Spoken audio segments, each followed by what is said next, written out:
आणि सतत कपड्यांना सावरायचं नाही. मग कसं बसायचं? एकदाच बसायचं, मांडी व्यवस्थित घालून.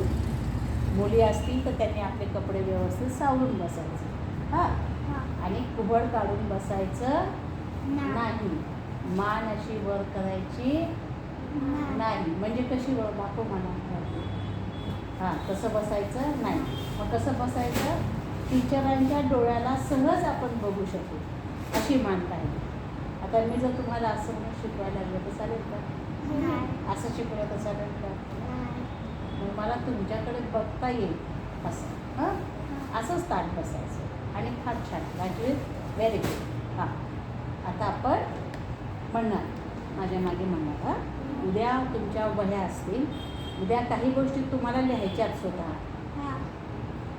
त्या तशा आपल्याला म्हणायच्या. संगीतामधले जे स्वर आहेत ना आणि अलंकार ते आपण उद्या लिहिणार आहोत. म्हणून पेन्सिल, नोटबुक आणि खोडरबर. किती गोष्टी पाहिजे आपल्याला उद्या? उद्या क्लास किती वाजता? सकाळी 10 वाजता. हां, झोपेतून किती वाजता उठणार? 8 वाजता. 8 वाजता उठतो? 6 वाजता उठतो लवकर. 6 o'clock. तू 8 वाजता उठते? आई गं, का? मी पप्पासोबत उठतो. हां, पण उद्या 10ला आपला क्लास आहे. मग तुमचा नाश्ता, अंघोळ, दात घासून हे सगळं 10च्या आधी झालं पाहिजे. 10च्या आधी? सकाळी 10 वाजता. उद्या सकाळी क्लास आहे आपला. उद्या?